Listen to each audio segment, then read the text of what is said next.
Soluble impurity है, soluble impurity है, जैसे फॉर एग्जांपल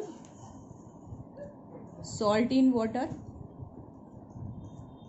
हम वाटर में सॉल्ट डालते हैं तो वो पूरा मिक्स होता है, या हम इसके जगह सॉल्ट के जगह अगर हम शुगर भी डाल दें तो वो पानी में पूरी तरह मिक्स हो जाती है।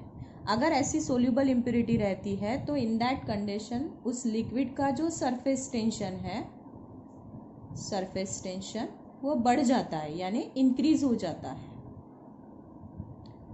सेकंड, अगर इनसोल्यूबल या हम शॉर्टकटली बोल सकते हैं कि जो पार्शियली सोल्यूबल है, यानी मिक्स तो हो जाती है लेकिन थोड़ी देर के बाद अगर हम लिक्विड में देखेंगे तो वो हमें नीचे जैसे कि वैसी दिखती है। जैसे मिट्टी हम पानी में घोल देते हैं तो थोड़ी देर तो वो पानी का रंग काला दिखता है, लेकिन उसके बाद अगर हम छोड़ दें पानी को तो वो मिट्टी नीचे बैठ जाती है। तो ऐसी पार्शियली या फिर वॉशिंग सोडा, ये जो मटेरियल्स है यानी पार्शियली सोल्यूबल, या फिर उसको ही हम नाम देते हैं that is a sparingly soluble impurity. अगर इस टाइप की इम्प्यूरिटी है, पार्शियली सोल्यूबल इम्प्यूरिटी है, फॉर एग्जांपल वॉशिंग सोडा, ये हम उसको पानी में जो डालते हम कपड़े धोने के लिए, वॉशिंग सोडा, ऐसी टाइप की अगर इम्प्यूरिटी डालते हो, या और इनसोल्यूबल इम्प्यूरिटी डालते हो, इनसोल्यूबल इम्प्यूरिटी डालते हो, जैसे हम बोल सकते हैं कि kerosene in water, oil in water, kerosene in water या फिर ऑयल इन वाटर, तो ये जो इम्प्यूरिटी हुई ये कैसी हुई? इनसोल्यूबल इम्प्यूरिटी हुई। पार्शियली सोल्यूबल भी रही या इनसोल्यूबल इम्प्यूरिटी भी रही, तो इन दैट कंडीशन उसका जो सरफेस टेंशन है वो सरफेस टेंशन उसका क्या हो जाता है? तो डिक्रीज होता है। क्या होता है? डिक्रीज होता है। जैसे हम अगर ये इनसोल्यूबल वॉशिंग सोडा का एग्जांपल ले, अगर हम सॉरी डिटर्जेंट अगर हम पानी में मिक्स कर दे, हम किसके लिए मिक्स करते हैं? तो क्लोथ को वॉश करने के लिए। तो इन दैट कंडीशन उस वाटर का जो सरफेस टेंशन है वो डिक्रीज हो जाता है, और जो पानी है वो कपड़े में अच्छे से कांटेक्ट में आ जाता है, और इसके कारण उस फैब्रिक में का जो भी धूल मिट्टी कुछ भी है उसमें, जो भी आपका कचरा लगा हुआ है, मड लगा हुआ है वो पूरा वहाँ से क्या हो जाता है? निकल जाता है। तो अगर वो गुड कांटेक्ट हो जाता है तो इन दैट कंडीशन वहाँ से जो हमारा रफ सरफेस जो है यानी मड है वो आराम से निकल जाता है इनसोल्यूबल इम्प्यूरिटी में, सॉरी पार्शियली सोल्यूबल इम्प्यूरिटी में। ऐसे, या आपने देखा होगा कि बहुत बार हमारे आजू बाजू में अगर गटर है तो पुराने लोग जो थे वो वाटर में उस गटर में केरोसिन डालते थे मच्छर ना होने के कारण। ऐसा क्यों? आपको पता है कि मच्छरों के जो अंडे होते हैं वो पानी में तैरते रहते हैं, ऊपर रहते हैं पानी के ऊपर, क्योंकि उनको ऑक्सीजन की ज़रूरत होती है। लेकिन जैसे ही हम उसमें केरोसिन डालते हैं तो इन दैट कंडीशन उस वाटर का सरफेस का जो यानी वो उस गटर के सरफेस का जो टेंशन है वो डिक्रीज हो जाता है, और जैसे ही वो सरफेस टेंशन डिक्रीज हो जाता है, टेंशन कम हो गया। अगर टेंशन कम हो जाएगा तो सरफेस के जो मटेरियल्स है वो कहाँ चले जाएंगे? पानी के अंदर चले जाएंगे। तो वो जो अंडे होते हैं मॉस्किटो के वो नीचे चले जाते हैं और फिर वो मर जाते हैं क्योंकि उनको ऑक्सीजन नहीं मिलता है। तो इस तरह से हम उसका यूज़ कर पाते हैं। ठीक है। Third use effect of temperature बोला था हमने कि टेम्परेचर का क्या इफेक्ट होता है। तो इफेक्ट ऑफ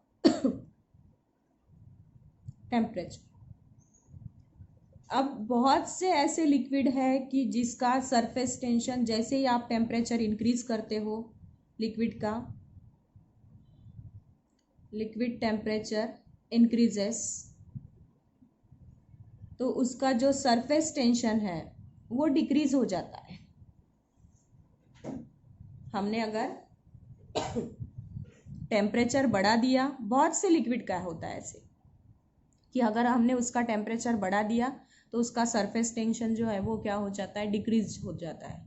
लेकिन उसमें भी कुछ एक्सेप्शनल लिक्विड्स है, that is for example molten copper and और मोल्टन कैडमियम। ये ऐसे लिक्विड है जिस पे हम अगर सरफेस टेंशन टेम्परेचर बढ़ा देते हैं, टेम्परेचर इंक्रीज कर देते हैं, तो उनका जो सरफेस टेंशन है वो डिक्रीज होने के बजाय वो सरफेस टेंशन क्या हो जाता है, इंक्रीज हो जाता है।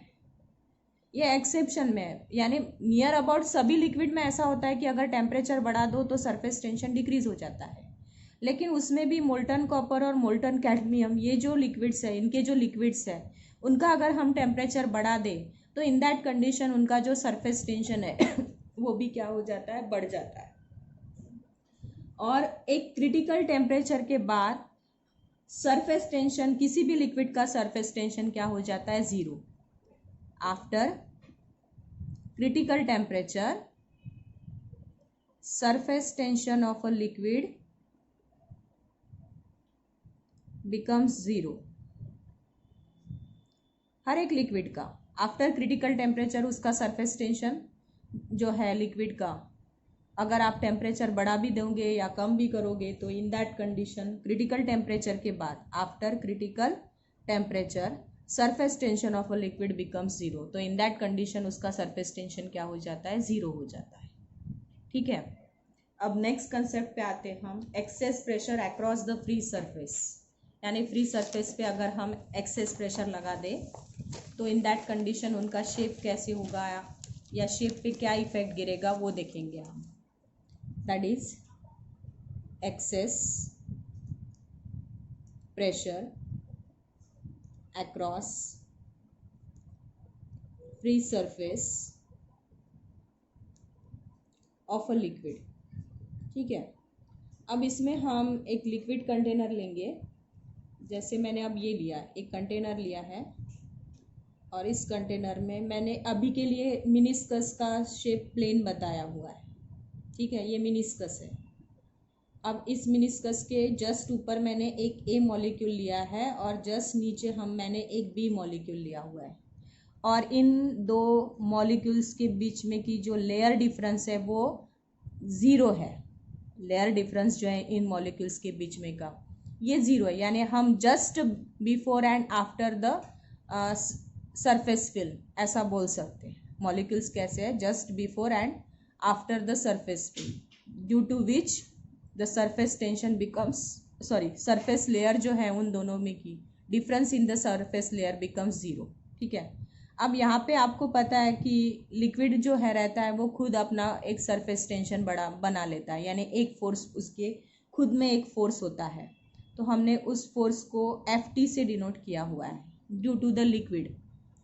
और ये ऊपर एयर है, एयर के कारण भी एक फोर्स डेवलप होता है, और वो फोर्स कौन सा, किसके कारण होता है, तो एटमॉस्फेरिक प्रेशर के कारण होता है। तो मैंने उस फोर्स को नाम दिया है, that is Fa is the atmospheric force occurs due to